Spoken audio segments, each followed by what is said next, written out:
Good morning. Morning. All right. Yesterday, I don't know if you had introduced, have you guys seen Otis walking around here?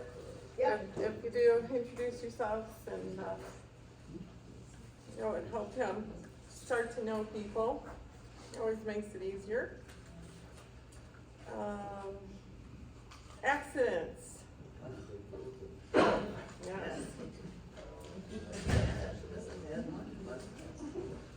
It's been, we've had 7 now. But considering how small they are, put it in perspective. And at first I would say, well, we have a lot of new drivers, but then I started looking at it, and that's why I'm bringing it up. Because sometimes it's not new drivers. It's that those of us who have been driving a while get overconfident. So, we had 1 chargeable accident in January. This says total of 6 for the year, but we did have a minor one yesterday. That was not our fault. And I don't know how many of you could grasp what was happening from listening to the radio, but what had happened was driver pulled up going westbound on 38 Peck Road. All right, she pulls into the left turn lane. She's gonna go south on Peck Road to come back to the garage. And she had a green arrow. And she started to go and noticed another car that was not stopping. And this girl's just full speed through the intersection on a red. The only damage we have to the bus is the little box on the front that holds the crossing gate. And it's scratched. I mean, I wouldn't even say it's like, it's gonna need to be replaced, but had she not been paying attention, she could have been completely broadsided in a small bus. And so while I was there, we're talking to the girl, I'll say girl because she was all of maybe 19 years old. And you could tell she was upset, she was mad at herself. She was about in tears and just thank God there were no kids on the bus, all of that. And then she says, my boyfriend broke up with me last night. I was going to meet a friend to talk. So her mind just, it wasn't there. Shouldn't have been driving, probably, But she turned around, she came back, because at first we thought it was a hit and run, she's just gonna keep going. But she did, she came back and explained it, apologized, and Sue and I both told her, you probably don't want to hear this right now, but in a couple of years you're gonna realize this is a blessing in disguise if this guy broke up with you, right? She didn't want to hear it. Someday she'll see we're right. My husband said, I was explaining it to him, and he's like, oh, way too soon. All right, so in these accidents, we've had 3 veteran drivers, 2 rear ends and 1 tail swing. And then we've had 2 new drivers, 1 rear end and 1 side swipe. And these are for the ones that are chargeable. The 6th one, was not our fault. So it is sometimes also that we just get overconfident. I think we've all been there before. I know I have been, where it's like, ooh, just getting too used to the size of this vehicle and getting too confident. You gotta step back for a second. We're gonna set up the mirror station because when we review what's been going on for the year, and we try to figure out how can we help? How can we stop these minor accidents from happening? And tail swing, things like that, that's mirrors, and that's not knowing the size of your bus, what your tail swing is. And so I'm not gonna go in depth because that's what Matt's gonna train after I'm done, but just know that, that's what we're gonna go over. And that's kind of what we're seeing as we review these accidents of maybe something we can do to help. We also did get the student list put on the bus. If you're not familiar, it's a little brown envelope. Typically on big buses goes in your bulkhead with your insurance. So if there is an accident, you have a student list. Everyone know what I'm talking about? Yes. All right, so in that envelope is a pencil, in case you don't have a pen, and for each route that you drive, a student list. And so once you're, you know you're okay, the other driver's okay, the students are okay, typically what happens next is we need a list of the students that are on that bus and what seat they're in. So it's a lot easier to take that list out and just start marking them down, B3. All right, so you're gonna have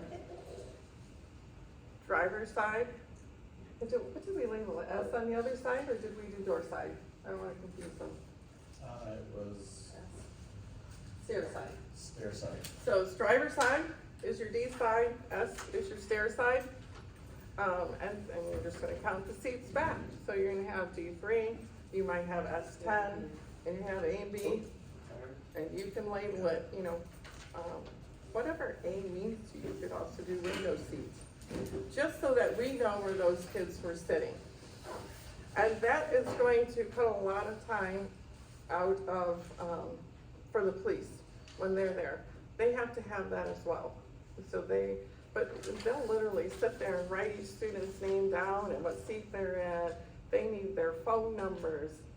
So it is very time consuming.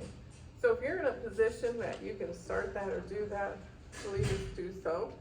And before you hand it over to the police, take a picture of it so that we have a record of it here. Okay, any questions on that? Any questions on accidents in general? Anything that we can help with or answer for you, what's expected? I totally forgot, we had to go old school with this and I gotta quit moving around. Our thing somehow got knocked over and was broken, so. Oh, that's what that is. Yeah. We thought you were gonna conduct something. Yeah, walk around again. Do not do well standing still. All right, recently, we had a 7-year-old struck and killed in Park Forest, Chicago area. This student was running alongside their bus, trying to catch the driver so they could get on the bus. And this happened, within the last 7 days or so, 7 to 10 days. So another, reason to have those mirrors set so that you can see. And to always be counting your students, making sure, checking, do that extra check by your duals, to see if there are kids running to try to catch you.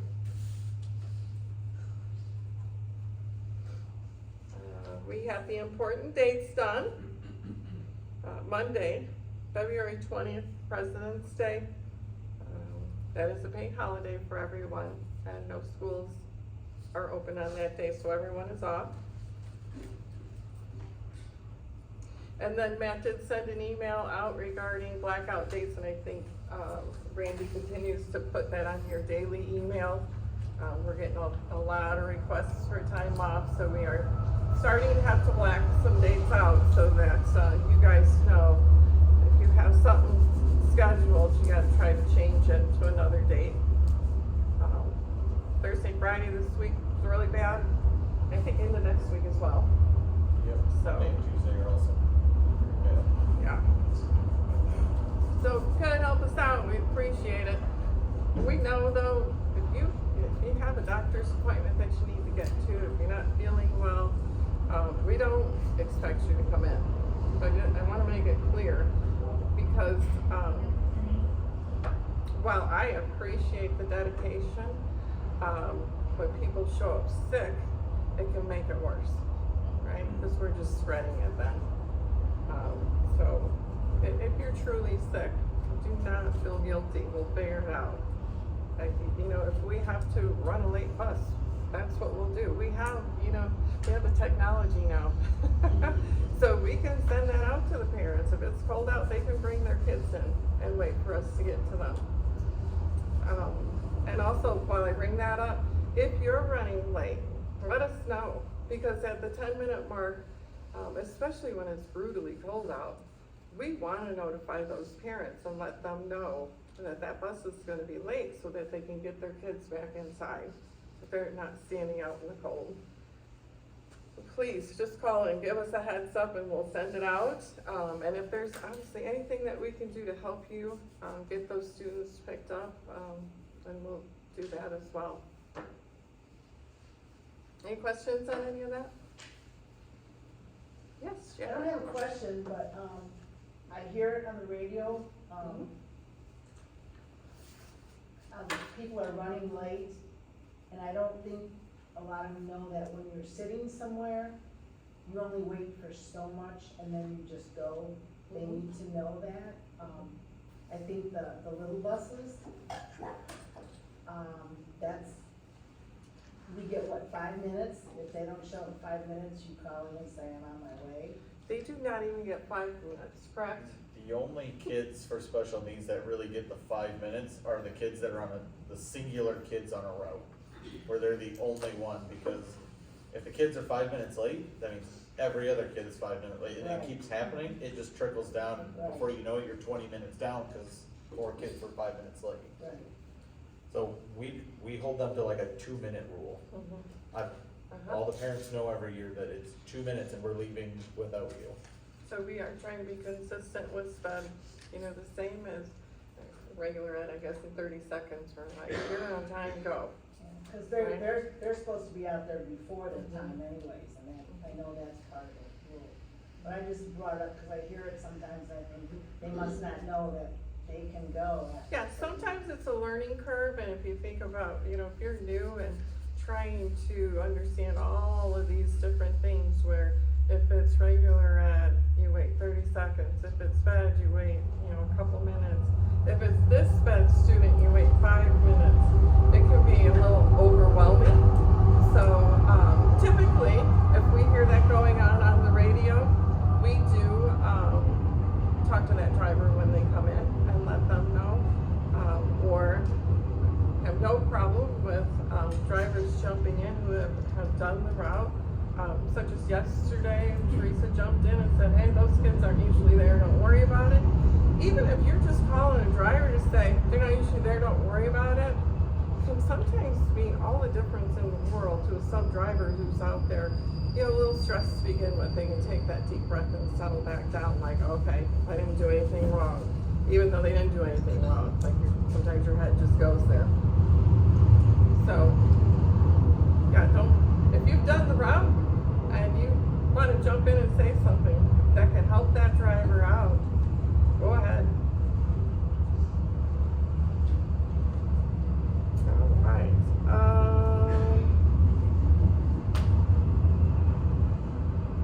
I'm gonna go over what happens when we call a 2-hour late start, and then we'll do the bird's eye view, do the bird here all at once. All right. So for those of you that do not know, who haven't been here since we last talked about this, so if we call it 2-hour late start, that's typically it's really cold outside, or it snowed all night, and we just need a couple hours for them to clear everything. And so what happens is everything runs exactly 2 hours later. So if your check-in is 6:15 in the morning, your check-in is now 8:15 in the morning. All right?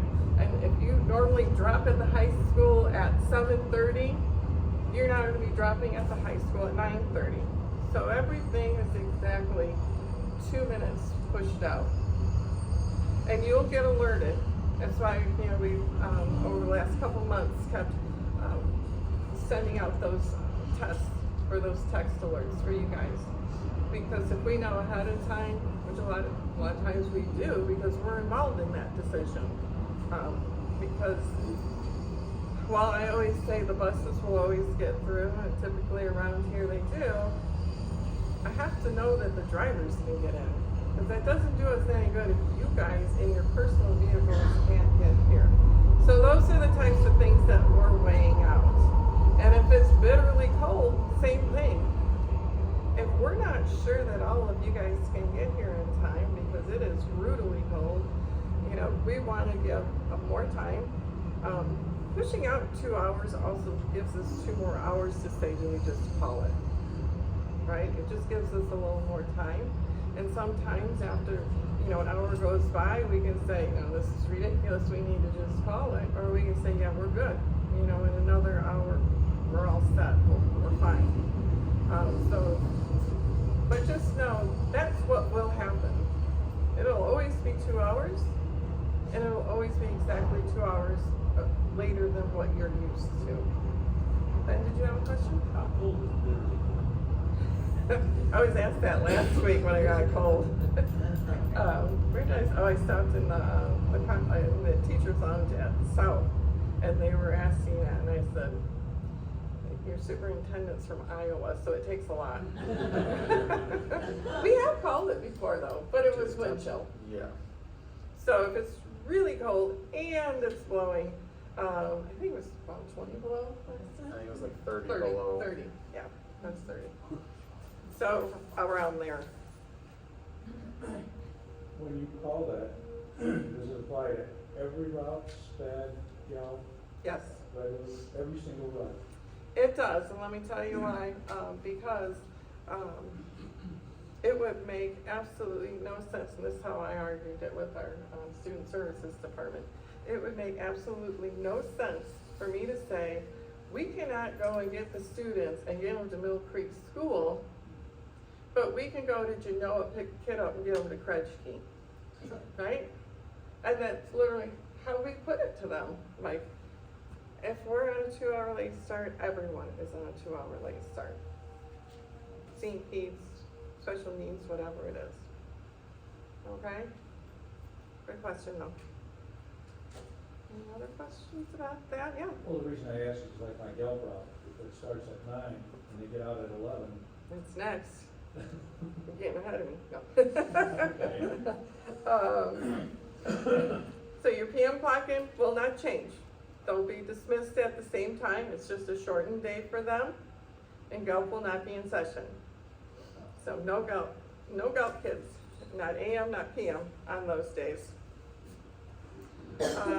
Friendship Station and Kids Zone AM programs will not be offered, but PM programs will. And then we talked about this, we'll send an all-call out to you. Whether it's a 2-hour late start, you guys will already get the call if we decide to close. So that would come in the normal way that it's come in the past.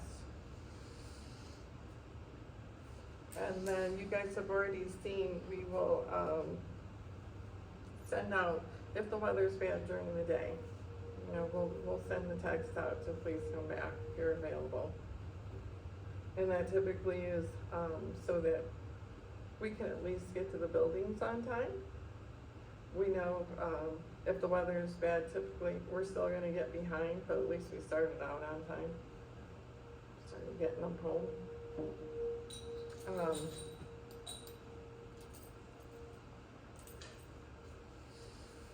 If the district decides to close early, which typically does not happen, we try to take weather into consideration first thing in the morning so that we don't get in that situation. But that would also come from the district. It wouldn't be through the text system.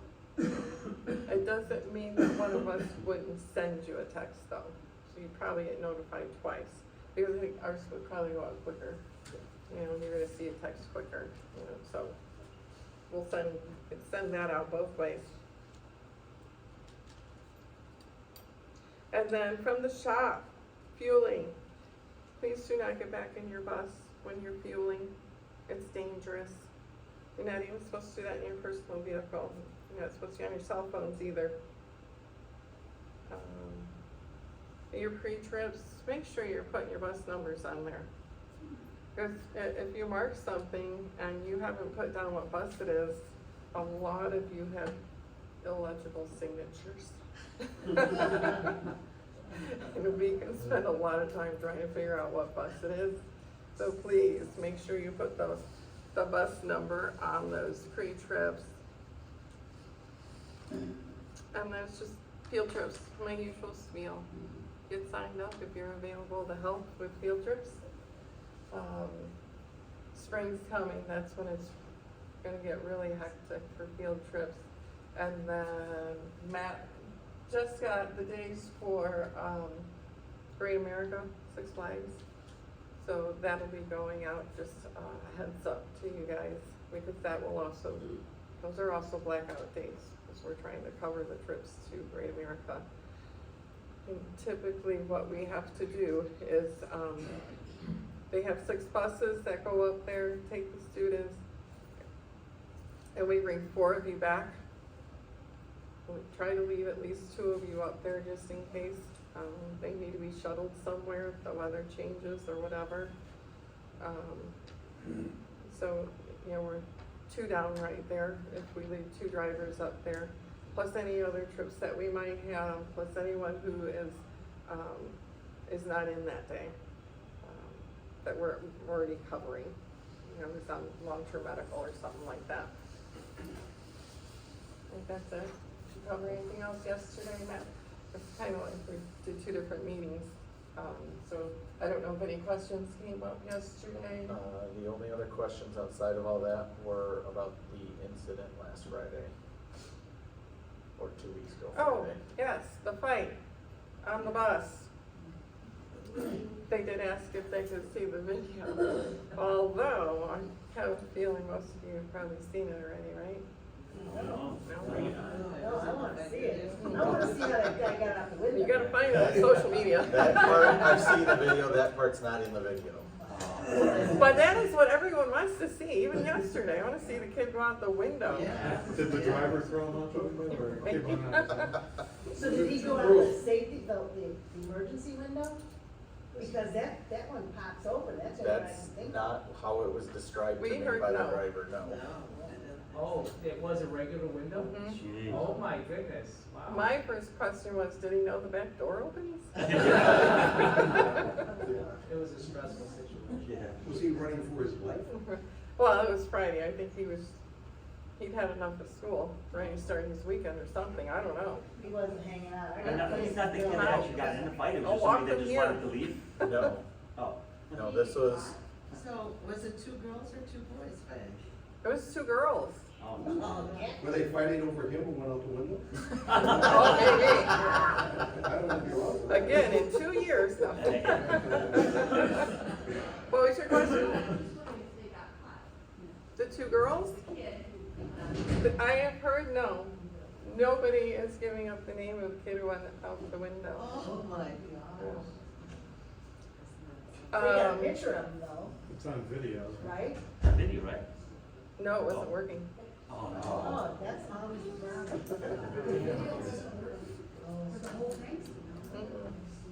No, we've just seen social media video.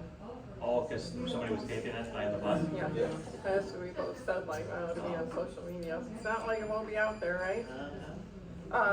But it's a good argument for us because we are, going to the board for new cameras, for next school year, so that'll only help.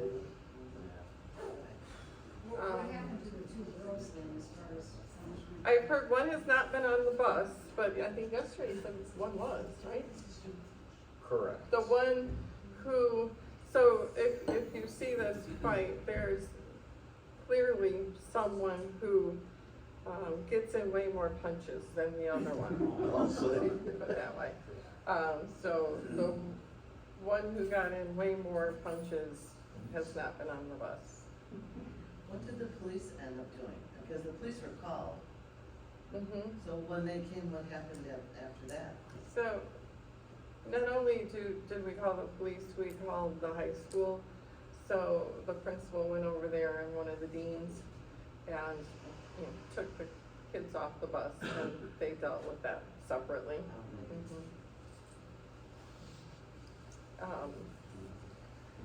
And Were I, they allowed back on the bus? one was.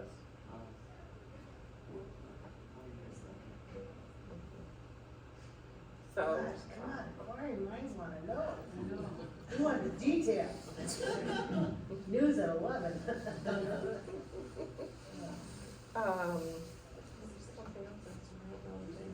All right, so yesterday it was brought up too, what do you do in a situation like that? And,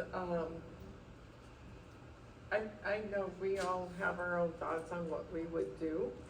What we teach is you try to de-escalate the situation.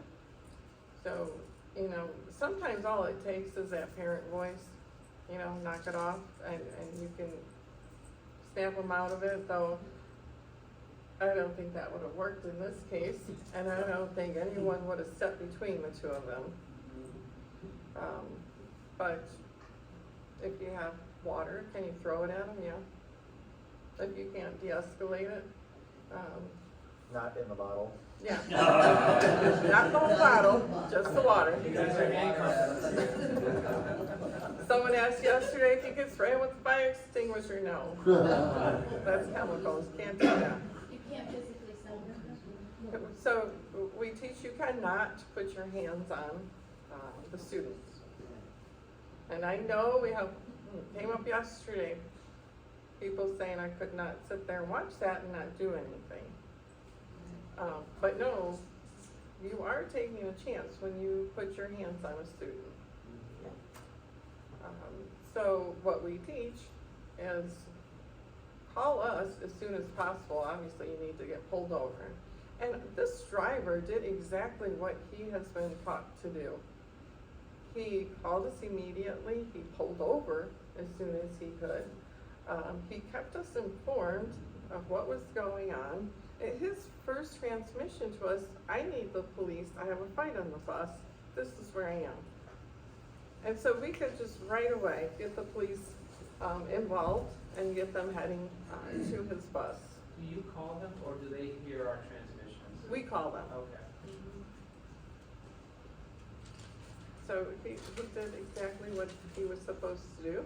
Depending on where the officers are located, could take a little while for them to get there, and that's why it's important to call right away. He had said those girls went at it, and then to the point they were tired. The police weren't there yet. They sat down, and once they caught their breath, they went at it again. Oh, my God. There was one student who got up. He was going to try to separate them, and another student said, leave him alone. It was more enjoyable for them to watch this fight. That's unfortunately some of the situations that we're dealing with. But as I told them yesterday, don't overthink it, because I have been here for 23 years, dating myself. This is the first fight we've ever had on a bus. So, don't overthink it. I hate to say it, but it might be your first, but it's not gonna be the last now that they have that experience. The kids are gonna think, this is not gonna be good for us. I hate to say it. We'll see. It's not like we haven't had, any situations ever happen, it gets dealt with, and, it hasn't happened again, so, we'll see. The fact that that they let the child back on the bus shows that one of them it was okay for one of them and not the other. I think though that you're assuming some things. Oh. There's a reason the child was let back on the bus. Yes. What if one of the girls pulled out a weapon or something? That's what I thought. And we as drivers of the bus, we already know we're not supposed to separate students, put our hands on the students, or any of that. So in our safety and the safety of other students, would it be safe to say the students that are willing to go forward off the bus, we exit the bus with those students? And where the weapon is and the person with the weapon leave them where they are? Would that would be the best? It is. So in a situation like that, your job becomes protecting the other students and yourself. So, where this driver had pulled over, had an ideal situation where Harrison was right there. So had that happened, he could have said, go out the front, go out the back, go to that parking lot. That's where we're all gonna meet, and he could have let us know that that's where he was. And someone from Harrison, you know, could have let them in out of the cold, you know, it would be something, you know, that we would have dealt with in that situation. And so, you have to know, anything is possible, but you just have to think ahead, like what is, the best move for me? And obviously, if someone has a weapon, if you can't de-escalate it, you know, verbally, then you need to start protecting the other students and letting us know. Always, even if you have to throw the mic outside the window, you know, so you can still get to it from the driver's side or something. Cell phones, call us, this is what's going on. Any other questions about that? And again, we're gonna have CPI training to help you guys. We've had it once before. Mates came out to go over de-escalation. And so 95% of the time I would think de-escalating the situation would help, but we have to cover all of the bases of what to do. Yes?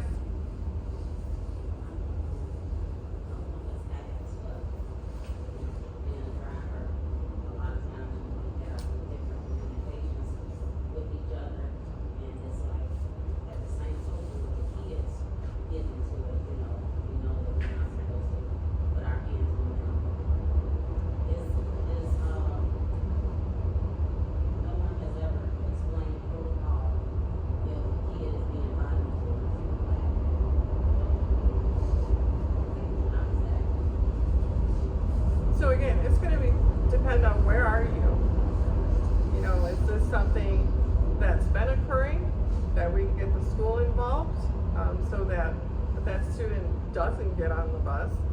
If it's something that happens, you know, happens out of the blue, you are going to do the same thing. You're gonna have to pull the bus over somewhere.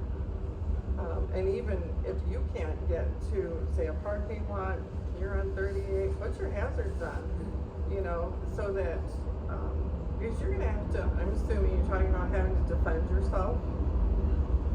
And so, obviously you can't do that driving a bus. If you can get to a side street and pull off, best case scenario, you know, so that you're not sitting on 38. But let us know right away. So again, you know, so that we can get, someone involved. You know, we're gonna call the police, depending on, you know, what building you're near. You know, we could call administration at Harrison and say, you know, ask the principal, anyway, you can start heading there until someone else can get there, because they go through way more training for de-escalation. So, typically, we would get an administrator involved as soon as we can, get the police going over there. And then, do you have a question? Well, my gut instinct in a case like that would be to stay on the gate so that traffic can see what's going on and somebody can help. So my thought of getting off of 38 is to not cause an accident. Because now we just made the situation worse, because now we have a busload of kids that maybe gets, you know, rear-ended or something like that. It's gonna depend, honestly, you have to think about where you're at. Are you stopped in such a way that traffic can't get over fast enough to avoid rear-ending you? You're certainly not gonna have time to go put triangles out, right?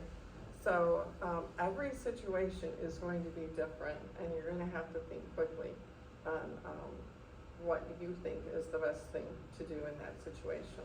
Because we can't go over every scenario. All we can do is, you know, give you some pointers on what is expected. But, I mean, we all know, everyone's going to handle it differently. You know, out of, let's say 70 drivers, we know that there's a percentage of you that are gonna be like, yep, I'm calling this in, and put my hands on a student, and there's gonna be a percentage of you that say, I can't do that, and you're gonna try to break it up, right? At first, it was said to try and de-escalate the situation by the spraying of the water. Mm-hmm. That's what we're thinking to do. And if that offender is so hostile and irritated because we were told to try and de-escalate with the spraying of the water, they turn on us and start assaulting us. What are we supposed to do to defend ourselves but not risk termination of our employment, but still again get assaulted? So the first, what we're saying, first of all, for de-escalation is going to be verbal de-escalation. So we're not gonna go straight to throwing the water. It is a tool.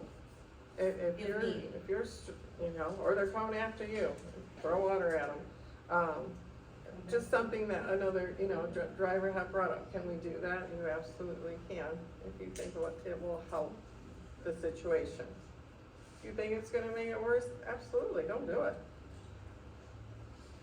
Jackie? So, we know I have a unique situation out west. So I have a student who does have anger issues. I've only had a couple times where they told me to leave, his parents got coming. If something should happen, something happened yesterday, and I didn't know what to expect, he tried to hurt himself, so they let me know ahead of time. My thought is, I can't get you guys on the radio until I get a little past Burlington, back on my way in. If something happened and I gotta dig out my phone, and you all know there's nowhere to pull over, unless I pull in somebody's farm Right. or, whatever. But if I've gotta pull my phone out to contact you, I could get knocked out by that. But, you know, that's a situation. So for the radio contact, that's always my concern, is radio. So in your situation, if you can't reach us, call 911. Because, you know, you've already spent time trying to contact us. Right. And even if you feel like I'm going straight to 911, because this is an urgent situation, I think, yeah, we would all understand that. You have to do what you have to do to protect yourself and to get help for you. I do have a question. Well, if you have, for any reason, if you have to leave the bus and take students with you, you gotta pull the keys, right? Yes. The Always radio pull. doesn't work when it's off. Yes, it does. It does work? All of them. It does. You just push the power button, the radio goes on, with no key. Oh, I didn't know. Good to know. Everybody hear that? And again, you still have cell phones, right? So, one of the things that gets brought up as well is, what do? You know, if there is someone and you can't, like, make it obvious that you're calling us or calling for the police or something like that. Key your mic where they can't see, you know, so at least we can hear that there's a situation going on a bus and, do our best to figure out, where you're at. And time-wise, typically, we can figure out approximately where you're at. All you have to do is say a few things, and Matt or I will know whose voice it is. Right? Would it make sense if there's like a fight on the bus like that? I know it's probably gonna be rare, but like when I'm driving around, I'll pass 8 cops. What, they're pulling people over, it's in passing, stuff like that. If they kept driving, they'd eventually run into a cop. Would that be better than pulling over on a remote place trying to deal with it? Or would it be better just to keep going slow while they're fighting till you can get to a more populated area, possibly see them? Well, again, every situation is going to be different. You're gonna have to use your best judgment at the time. Is it so bad that you just need to pull off the road before there's an accident? Or can you make it to, hey, I'm downtown Geneva, I'll just pull into the police station, right? Which goes into another thing that we had brought up about the weather. You brought that up yesterday, right? Yes, about tornadoes go into. If you can't get to a school, if you're out of town, first choice is always go to a fire station, police department. wherever Outside you of get town. into. Yeah, outside of town. If you're inside of town, which we're gonna show you here shortly, you guys have access to all of the schools now for emergency purposes. So before we go into that, any other questions?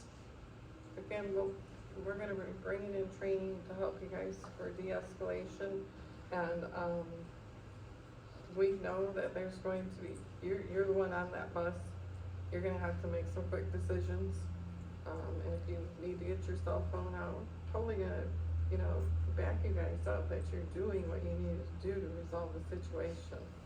And I don't think there's an administrator here, in the district who would be like, the heck did this person do? They know, you're driving down the road without your back to all of the kids, right? It's gonna take 30 to 60 seconds probably for you to even know something's going on, and they're not just being rowdy on a Friday afternoon. Right, so the next thing we're gonna go over is weather. Do you wanna do this? So, Mary talked with the security team because we talked about, well, it was brought up to us, people were trying to see if they could get access to door 19 at the high school for field trips. That's where this all started, which you guys now have. However, then it came to our, we kind of thought about it, and it was, Well, we actually had a driver, I believe it was Teresa, right? When the sirens went off, she was driving a Gelb Road, was it Gelb Road? I didn't remember which route she was driving. It I don't think was, that was I know it wasn't Gelb, because it wasn't Fabian Elementary. I had a St. Pete's route. St. Pete's, that's what it was. So she's out on a St. Pete's route, sirens go off, the closest building to her is Fabian Elementary, right? So she's gonna pull up and try to get those kids off as fast as she can and get inside, but her fob doesn't work. So now we're calling Fabian, and not only we're wasting time while she's trying to get the kids in the building, we're pulling people out of their safe place. Hey, can you go open the door for our driver? Which seemed absolutely ridiculous. So anyway, between that and field trips, we finally said, enough's enough. These are employees of the district. At least give them a door or two that we can let them know at each building, this is where you can go. For sure, you can swipe in. Makes sense? So from there, we were saying, if you're out of district, you're gonna have to figure something out. And it's happened the last time. We had a driver up in Elgin, went to a fire station, they let her in. And we were calling. So they're telling us, I'm gonna try this place. Or we're looking up on a map, turn on Big Timber, there's a fire station down there, go there, we'll call them. And we had another driver coming from, where was Donna coming from? Donna would have been coming from Clear Woods in Wheaton, Yeah, Warrenville. same thing. And she's in the middle. It doesn't seem like the middle of nowhere, but if you look at it, it's like, oh my gosh, where are we in center? We finally found a fire station to send her to. And so, fire stations, police stations, figure out, if you're on a route like that, and figure out where you can go. Otherwise, if you're in district, you go to a district building. Sorry. You fine? Hopefully they'll let you in and tell you, I can't let you in. Yeah. That happened to me last year, remember? The fire station? No, the school. But No, that's why we have fobs. You guys can fob in now. Yeah, but she wouldn't let me in, I go, I gotta go in, they're telling us to go in. Sorry, can't That's let what you this is though, is they can't do that because you just swipe your fob and the door opens. They can't say you can't come in because you can. And this has gone through HR as well. So administrators at the buildings know, this is the way we're gonna handle this situation. This is in effect now, Yes. and door 19 at high school is where. So Matt's gonna go over each building. Yep. And then these will be emailed out to you. Yeah, we're gonna email a copy of these out, but this is all the aerial views, so this is Fabian here. So generally, at all the elementary, or at all the schools, the main door, you're gonna have access to. They also gave you if you went through the parking lot, and for some reason you couldn't get in door 1, you could go around to the side, and they give you access to door 18.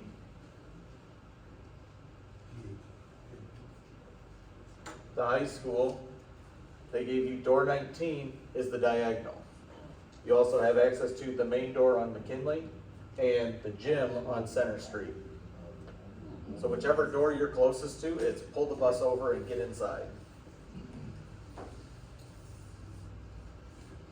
Those are workable now. Yes, they're workable now. So middle schools, this one is middle school north, so you've got access to the front door, to the cafeteria, and the gym. All right there in the front area. Same thing at middle school south, you pull into the U and you've got access to these three, but you also, if you are sped bus hit there because you're in the back, you have access to door 10 in the back.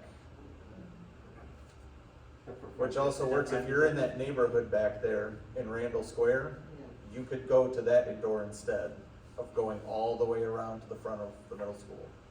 That's the preschool entrance, right, the Friendship way? Yes, that is Friendship Station there.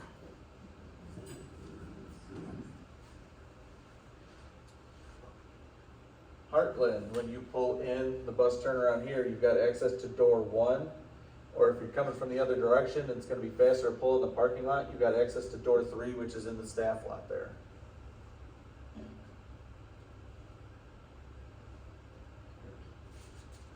Harrison, I gave you several different options because we go to different areas. You've got access to door 1 and door 2 off of Harrison Street. You've got access to door 5, which is in the staff and parking lot and parent pickup area. And you've got access to door 11 down here if you needed to run in off of this sidewalk.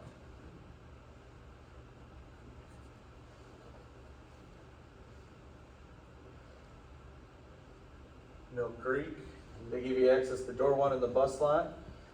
This back here, you get into via Greenfields parking lot. Door 7, if you go around to the back of the building, you can get in there.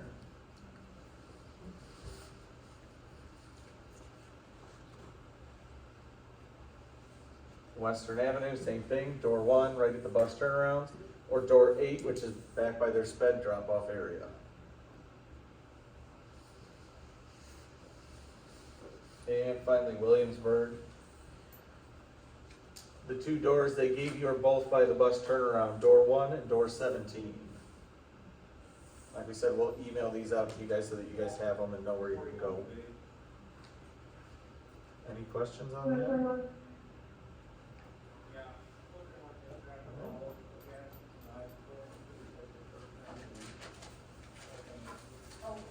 One last thing about that, let us know where you're going. Mm-hmm.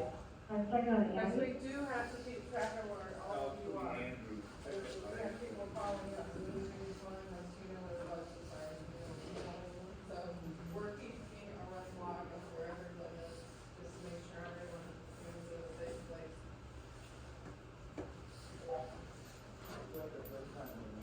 All right. So, we're gonna go over, I know we've done it already, but I'm not gonna play the video this time. We're gonna talk about the mirror station today. So I'm gonna pass around 2 papers. Please take one of each. And if you drive a big bus, I have a schedule here for next week for 3 days. We're going to get all the big buses' mirrors situated. So please sign up for a time slot if you're on a big bus.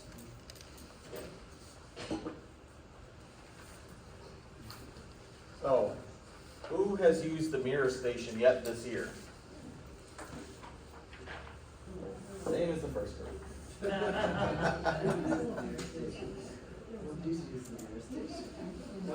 So, we have a mirror station, we've talked about it before. It used to be at the very back of the lot, for those of you that have been here a while, but we quit using that one because it was very hard for people to pull in, to back up into it and be lined up properly. So what we did was we tethered cones together with strings to line up the grid. So now all you gotta do is pull out somewhere in the parking lot, doesn't matter where, and line up the cones to what the grid, the picture of the grid is that's going around. And with that, you should be able to set your mirrors yourself. but if you've done them enough, you should be able to have a good idea of what you should be able to see in your mirrors. 41, Andrew of Madison Lake. So like Mary talked about, the 7-year-old that got killed last week. Well, we had in 2007, there was a trial where this driver was on trial for the manslaughter of a student that came down to were the mirrors set appropriately or not. So on June 7th, 2007, after a 2-week trial and 9.5 hours of deliberation, a jury reached a non-guilty verdict for Jerry Michael Cook, a former Pasadena School District driver, charged with manslaughter in the death of a 9-year-old girl. So these charges stemmed from the 2005 accident where Fraser Elementary 4th grader Ruth Young was riding her bike to school and Cook was taking students to Dobie High School. Cook then drove the bus a few yards to the stop sign where Ruth was trying to cross, and tragically, Cook drove forward to make the left turn and ran the girl over and she was killed. Cook was first indicted on a charge of murder, but it was later reduced to manslaughter. The defense asserted in opening arguments that this was a tragic accident and that Ruth rode her bike off the sidewalk and into Cook's blind spot. The prosecution alleged that Cook recklessly caused Ruth's death by not checking the mirrors on the hood, which show the blind spot in front of the bus, and that Cook was careless because he was 15 minutes late.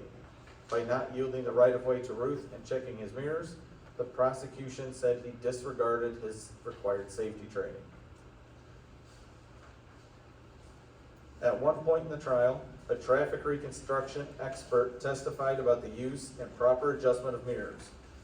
The prosecution presented Carlisle Beasley, who worked for 34 years as transportation director for Nashville, Tennessee schools, as an expert witness. He testified that there are no blind spots on a school bus if a driver has properly adjusted mirrors and is doing his job. Do you guys agree with that statement? No. Having your mirrors properly adjusted will reduce your blind spots. But these vehicles are very large. You will always have blind spots. Even in the small buses, they do get there's actually some more blind spots in those than there are in the larger ones. That's my mother, I tried to kill him a couple times. So in the cross-examination, the defense provided pictures from the day of the accident that showed the mirrors did not reflect the police officer standing in front of the bus grill. Meaning they stood immediately in front of the bus and you could not see them with mirrors or just by sitting in the seat. The expert witness responded with, "Those aren't properly adjusted."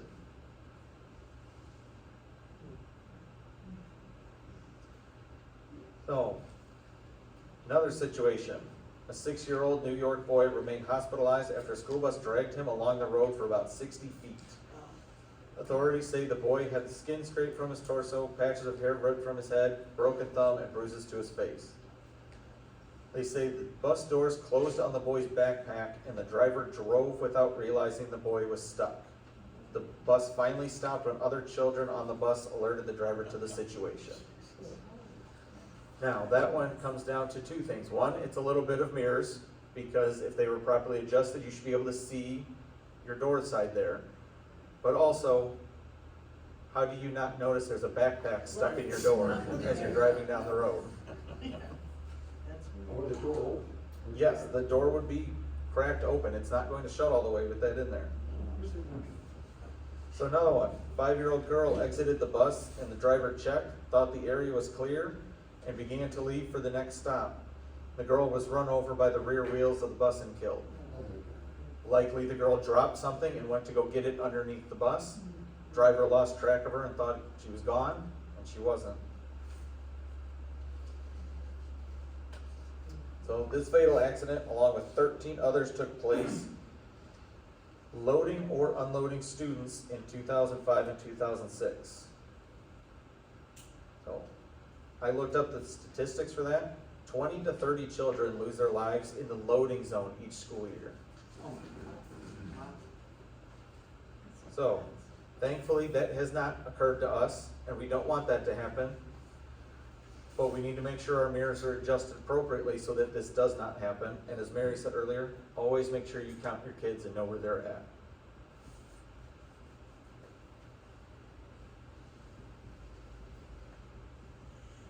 So the cones we have are smaller than these, but if you can see them when they're shorter, that means you'll be able to see them when they're taller. So these are set up in the same grid that you guys have that paper for. So the farthest cone out here being 12 feet, and the farthest cones out on the side being 12 feet.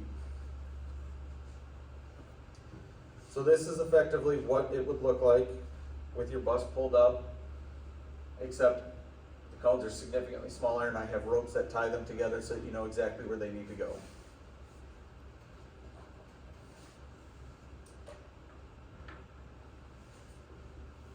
So this is an image of one of the crossovers and what you should be able to see in that mirror. So you can see in that mirror, there is a cone 1 foot out from the front wheel here. On your far side of your crossover, you can see 12 feet out from your duals. And on your other far side, you can see the 12-foot far out corner on the opposite side of the bus in the front of it. And you can see everything right here in front of your bumper.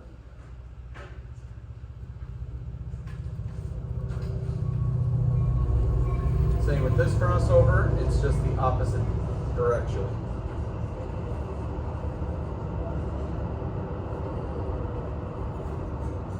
Does anybody know what's wrong with this picture here, with the flat mirror? Too much of the side of the bus. Rule of thumb is about a finger's width is all you should see of the side of the bus. That one is for predominantly seeing the traffic in the lane next to you and people walking along the side of the bus. And in your convex mirror down below, you should be able to see at least 10 foot out, preferably 12 feet out, but you still need to see the side of the bus. And that How one much of the should, side should you see? Someone who took my bus on a field trip, they really adjusted where I see a lot of it now, and that doesn't seem right. Should you just see a sliver? Or It should be a That's what it sliver shows in there? both, because this cone right here is 1 foot out from the tire. So you should be able to see your tires and where it's at. Obviously, this is the stop arm side, so Yeah. that's gonna be different. But you should be able to see your rear wheels there. You shouldn't be able to, you don't need to see the side of your bus that much like that. yeah, that Okay, I wasn't convex sure should be that was- actually pointed down a little bit. They're seeing too much horizon there at the top. See Mhm. that? You are correct. Now, on the driver's side, you need to see at least 6 feet out. Why only 6 feet versus 10? Because it's your driver's side. You can actually turn and look out that side. Passenger side, you can't. You've got too many things in your way. If you've got students on board, they're there in your windows. You've got all the beams from all the different windows. So that's why you need to be able to see farther out on your passenger side. As you'll see in this picture, it is the passenger side. You can see right here, a little bit of the bus. This is 1 foot out, 6 foot, and 12 foot.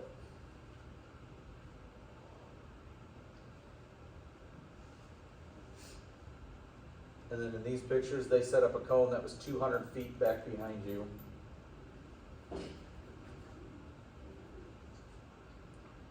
So this picture here is set up as if you were in the driver's seat of the bus. So looking out from your seat, how far do you think that cone is out in front of the bus?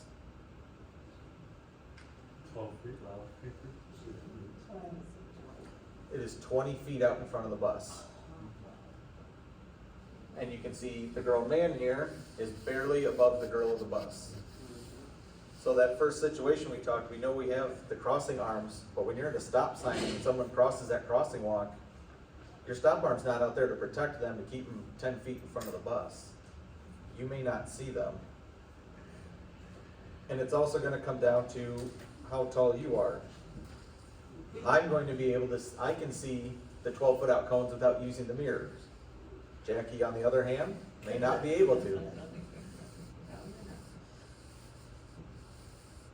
So it's all gonna come down to that. So that means you have a potential of a blind spot in that 12-foot to 20-foot range that you may not be able to see. because your mirrors are only gonna see 12 feet out.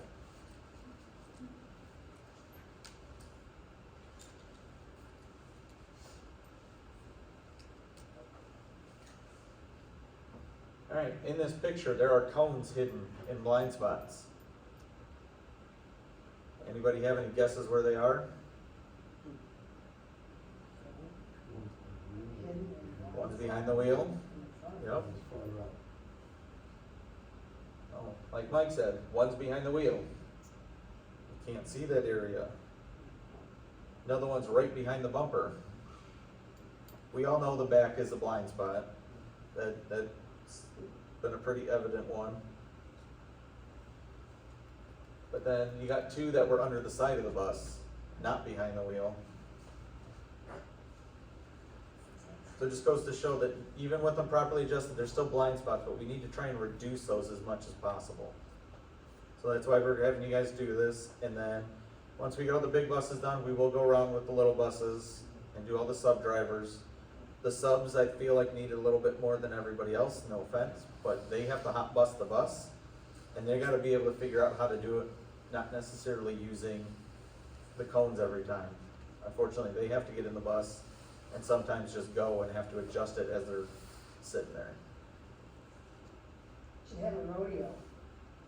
We've talked about that, doing Yeah. that. Part of our going back to school thing is doing a rodeo, setting up a course or something like that. Any questions? Kathy? So, the other thing that worries me is, you know, like when you're driving down the street, there's a bus coming at you. Mhm. He stops, puts out his arm, of course now you're stopped. Mm-hmm. He's got kids running to his bus.